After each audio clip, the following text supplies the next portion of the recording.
जय भवानी जय शिवाजी. बघा आज आपण सर्वजण रायगड किल्ल्याच्या अति पवित्र अशा ठिकाणावरती आहात. याच ठिकाणावरती आपल्या महाराजांचा 350 वर्षापूर्वी शिवराज्याभिषेक 16 झाला गेला. तारीख होती 6 जून 1674. समोरची वेगळी पाहता त्यावेळेस 32 मन सोन्याचं सुवर्ण सिंहासन होतं. एक मन म्हटलं ना 40 किलो असं 1280 किलो सोन्याचं सिंहासन होतं. ज्या वेळेस गडाला वेढा घातला औरंगजेबाचा सरदार जुल्फिकार खान याचं टोपण होतं इतिकत खान यांनी 3 नोव्हेंबर 1689 साली गडाचे घाव घडून त्याला विखरून नेले गेले. मग त्याची प्रकृती दिसण्याकरता भारताचे 7वे राष्ट्रपती डॉक्टर ग्यानी जलसिंग आणि 1985 मध्ये वरती मेघडोंबरी बसवण्यात आली. ज्यात मधली महाराजांची मूर्ती पाहताना ही मूर्ती 2009 मध्ये महाराजांचे त्याला वारसदार कोल्हापूरचे युवराज छत्रपती संभाजी राजे यांच्या 2009च्या राज्याभिषेकामध्ये बसवण्यात आली. फ्रेश हार पाहायला भेटतो बघा. हे सांगलीवरनं डेली डारकरी येतात. किती वादळ वारा असला व कितीही पाऊस असला तरी पहिला हा त्यांच्या हस्ते चढवला जातो. शिवप्रतिष्ठान भिडे गुरुजी यांची गडावरती डेली डारकरी येतात. 32 वर्ष होऊन गेली तरी पहिला हा त्यांच्या हस्ते चढवला जातो. आता आपल्या सर्वांच्या घरामध्ये आपल्या महाराजांच्या राज्याभिषेकाचं एक छायाचित्र असेल बघा.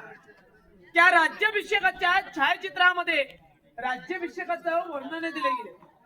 या साईडला आऊसाहेब असले महाराजांच्या राण्या राजाराम महाराज संभाजी महाराज या साईडला अष्टप्रधान आहेत. संपूर्ण प्रजा आहे पैठणीच्या कापडाने मशिलीच्या उजेडाने पूर्णपणे सजलेले आहे. त्याच्यात एक इंग्रज वकील महाराजांना मानाचा मुजरा करतो बघा. त्या इंग्रज वकीलचं नाव असतं हेनरी ऑक्झेटन. तरी तो पायी चालत येतो. 6 तास लागतात त्याला गडावर येण्याकरता. 6 तासानंतर तो होडीच्या मालावणी नगरखान्याच्या जवळ येतो. नगरखान्याच्या जवळ आल्यानंतर त्याला समोर 2 बलाढ्य हातचे हत्ती पाहून तो आश्चर्यचकित होतो. इथले पहारेकरी असतात नारायण शेनवी. त्यांना तो एक प्रश्न विचारतो. अहो नारायण शेनवी, मी तर 2 पायाचा माणूस आहे. मला जर गडावर येण्याकरता 6 तास लागले तर आपल्या राजाने एवढे 4 पायांचे बलाढ्य हातचे गडावर हत्ती आणले कसे? नारायण शेनवी त्यांना सहजपणे म्हणतात की मराठ्यांपेक्षा इंग्रज हे तुम्ही फारच हुशार आहात. तो त्याच्या डेली डायरी मध्ये लिहून ठेवतो की आपल्या महाराजांनी 2 हत्तींची पिल्ले ही लहानपणी पालखीत बसून आणली आणि त्यांचं गडावरती पालनपोषण केलं. त्या महाराजांची दूरदृष्टी महाराजांचा काय गनिमी कावा. 14 वर्षे लागलीत रायगड किल्ला बांधण्याकरता व या 14 वर्षामध्ये हत्तींची वाढ होऊन गेली.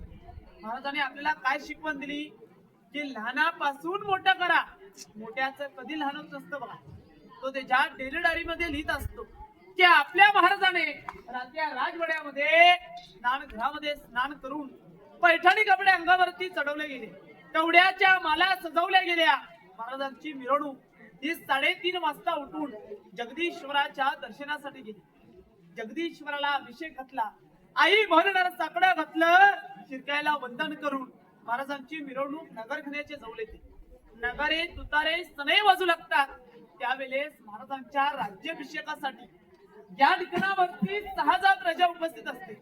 ही 6000 प्रजा उठून आपल्या डोक्यातला भगवा पेटा काढून महाराजांना मानाचा मुजरा करतात. महाराज तो मानाचा मुजरा स्वीकारतात.